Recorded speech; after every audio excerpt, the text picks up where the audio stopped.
about Food Utopia. Thank you so much for coming here today.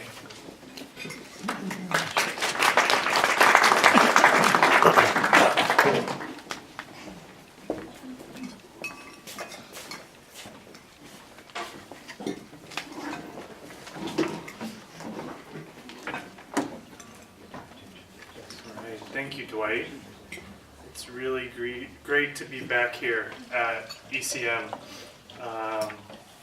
In April, a few of the people in this room and myself were able to celebrate the end of a workshop we put on called Food Utopias. And ECM was a wonderful venue for that, and it's really great to be back here today to talk about some of the research I'm involved in, some of the teaching that I do around family farming and food. So thank you for having me. It's been said the family farm will disappear. For over 100 years, this has been almost the equivalent of gospel truth.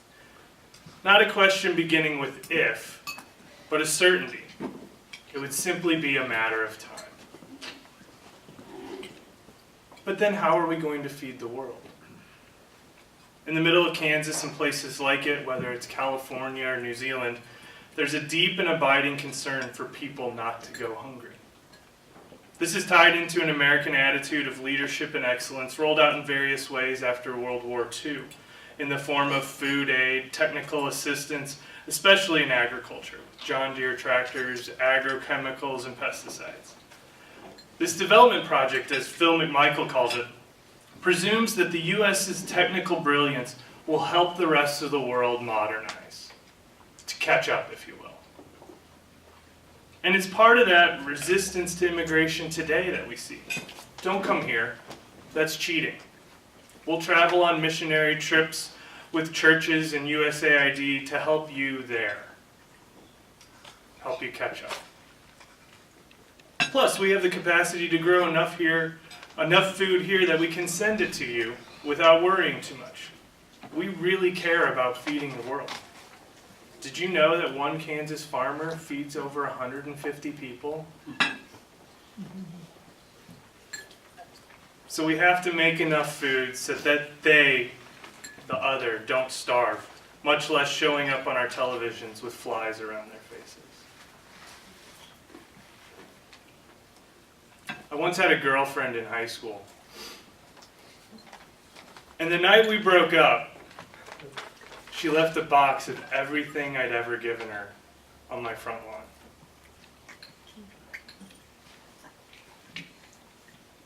While it was a traumatic occurrence, it led to any number of new and amazing things. It had to happen, despite the pain involved. I'd avoided doing the breaking up, despite encouragement to do so, because the familiar was easier. It was easier to avoid having a hard conversation and not admitting how frustrated or trapped I felt, rather than doing the breaking up. We avoid these hard conversations, especially when we're somehow complicit in whatever it is, and whatever it is we have to change. This is the conversation we have to have with our food system. We have to have the breakup talk.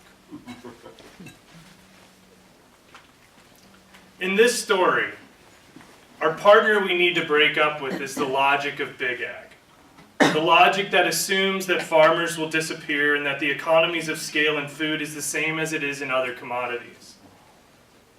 The logic of Big Ag assumes that farming and the land are just like any other profession and lifestyle.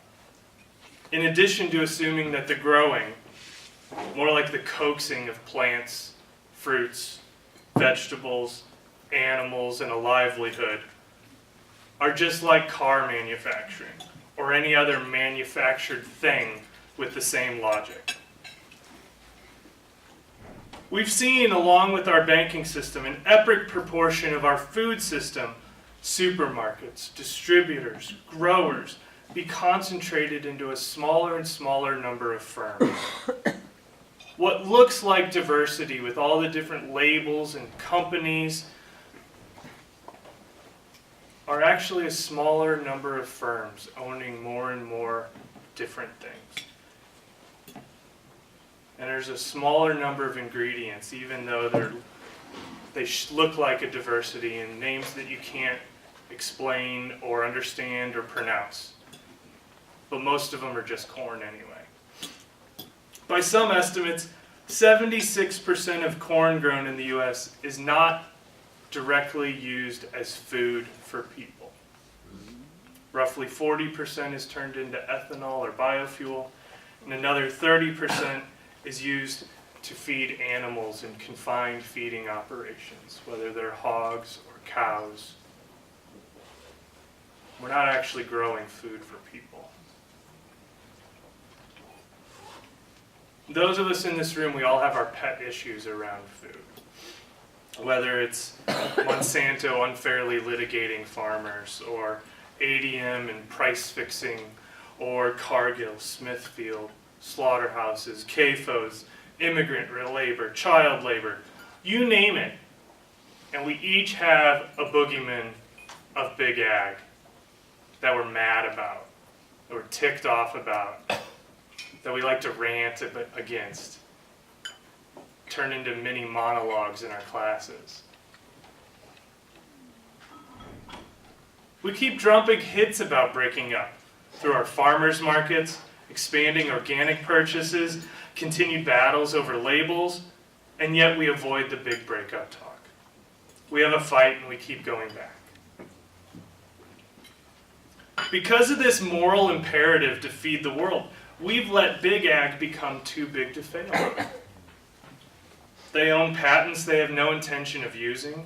They buy companies that are perceived as competitors.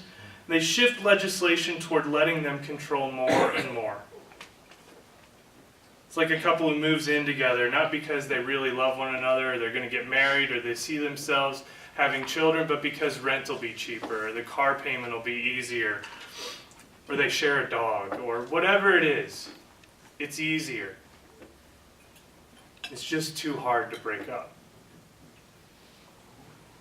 Like I heard a Kansas state senator the other week say, in response to some of this developing right to farm legislation that's really just wanting to expand hog farming across the state, is that, I don't even know what political affiliation he was, he just said no one wants to touch it. No one wants to support it. No one wants to fight it. It's too hard. It's too difficult. It's seen as a no-win situation. So while our partners changed a little bit over the years, we just still haven't broken up. But there are signs. We're seeing lots of different signs pointing in the right direction. And while right now in the news the big stories are that food stamps and SNAP programs have really taken a hit in the wake of government shutdown, arguments over the food bill, constant polarization in Congress. Food stamps have really taken a hit, which is impacting millions of people's lives, especially children. But for really the first time since the New Deal, the idea that farmer subsidies may not necessarily be the best solution, they're on the table. And the pressure is coming from rather unexpected places. The excess ballast that seems to be sinking the political right has mobilized the narrative of libertarianism enough to question farm subsidies that not only distort U.S. agriculture, particularly for family farms, but all of global agriculture, that distort prices, that distort access to markets, that distort trade agreements. It's no coincidence that the U.S. has been taken to World Trade Organization litigation over dairy from New Zealand. It's no surprise that the agreement on agriculture on the WTO can't come to any sort of solution. And it's no coincidence that the developing Trans-Pacific Trade Agreement is hitting rocky hurdles that stem a lot from agriculture and not being able to agree. Typically, Republicans have been the champions of agriculture support, particularly here in Kansas, though. Just like Elizabeth Warren keeps hammering on the importance for protections of regular people in regards to their wages, their homes, their credit, that it's time to break up the big banks, we're beginning to see parallel arguments around Big Ag. And it's because they share the same overriding economic logic. In order to have that big breakup talk, whether it's with your partner or Big Ag, we have to know that we'll be okay on the other side. That we'll be able to get over the shock and the pain. That after we rip off the Band-Aid, that there will be a new story for us.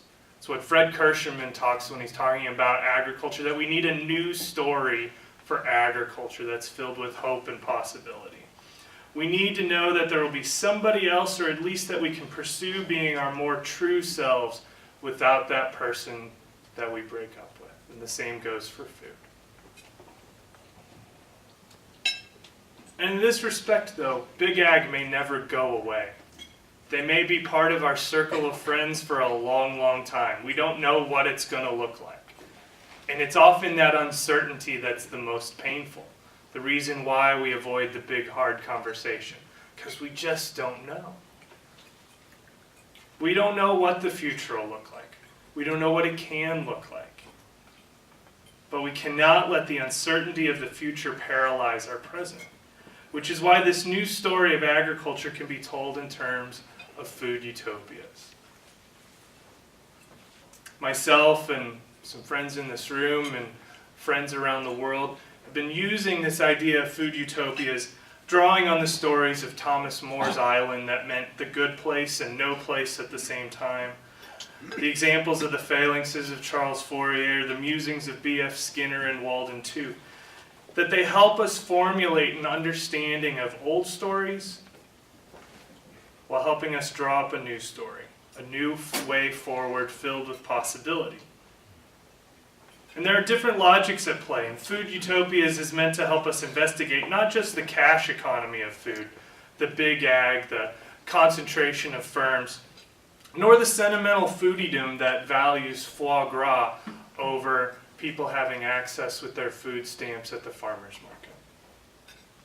It's about helping create a dialogue across these disparate logics, across these disparate realities around food. So what are we talking about with Food Utopias?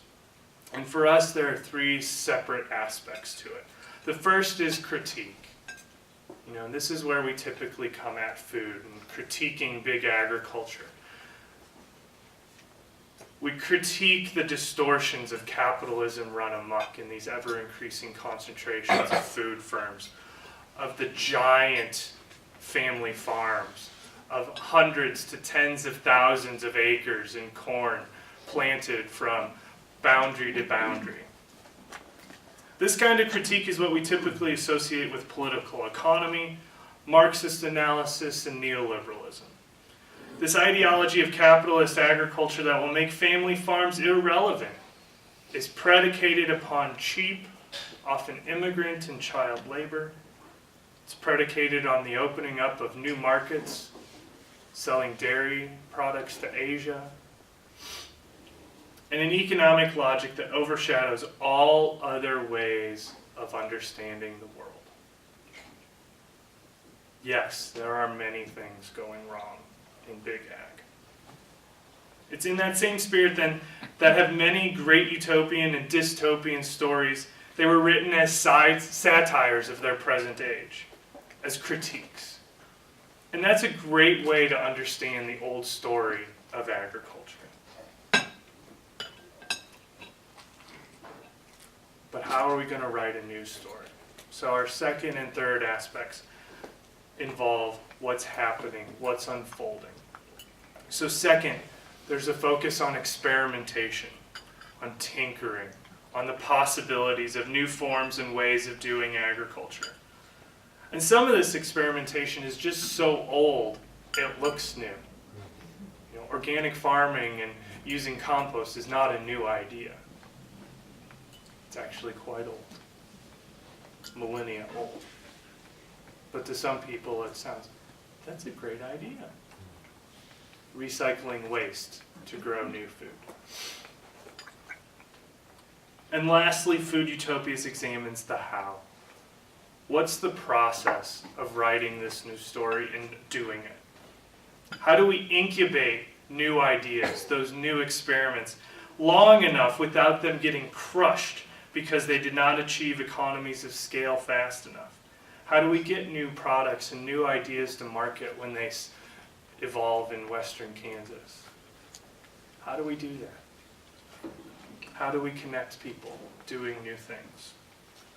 So these three aspects, the critique, experimentation, and process of food utopias. In some ways, we're using utopias simply as a framework to get new people involved in the discussion, and this is what our workshop in April was really about. Rather than sitting around with seed breeders and geneticists and agronomists and chemists, although they were all welcome, we had discussion with smaller farmers, family farmers, new farmers, people who want to become farmers, but they're stuck on a campus.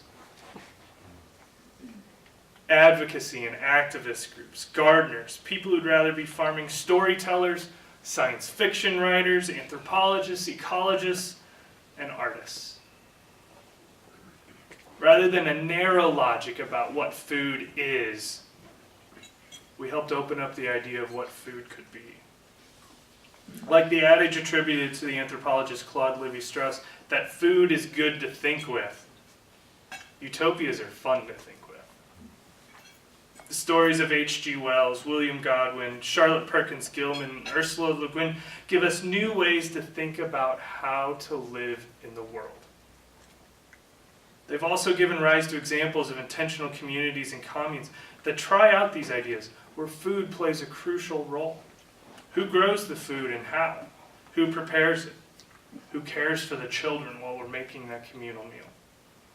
As Lyman Sargent, the great utopian scholar who was here with us in April, asked, who does the work?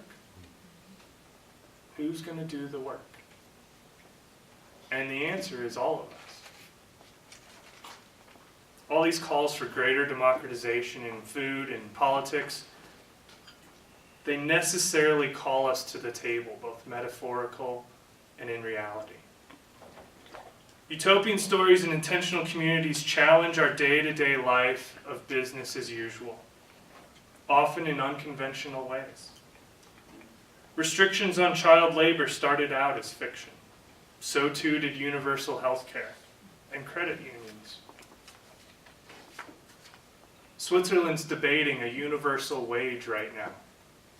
If you're breathing and a citizen of Switzerland, they're debating giving you an annual check, upwards of 10,000 Swiss dollars.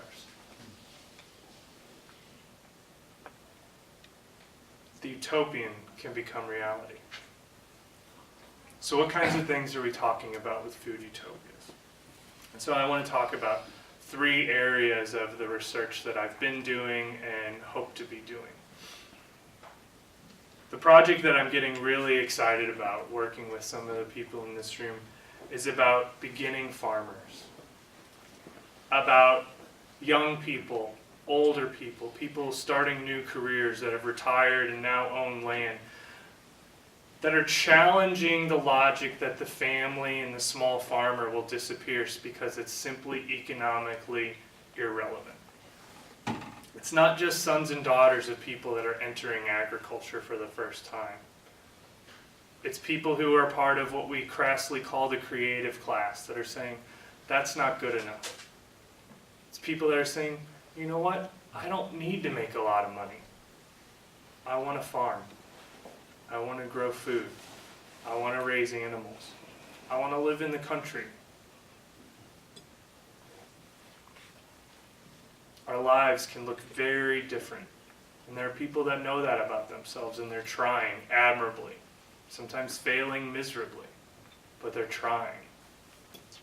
And they're connecting with restaurants, and they're connecting with farmers markets, and they're connecting small towns and invigorating the idea of what organic and gardening can look like in the middle of Kansas, surrounded by soybean and sorghum and cornfields.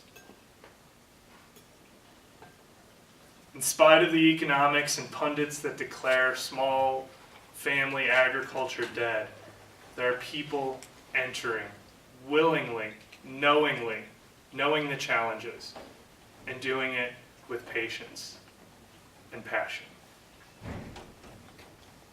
So that's a developing project with a number of people here at KU, and people across the country. And it's a project I'm really excited about because there are a growing number just here in Lawrence, and it's really, really exciting.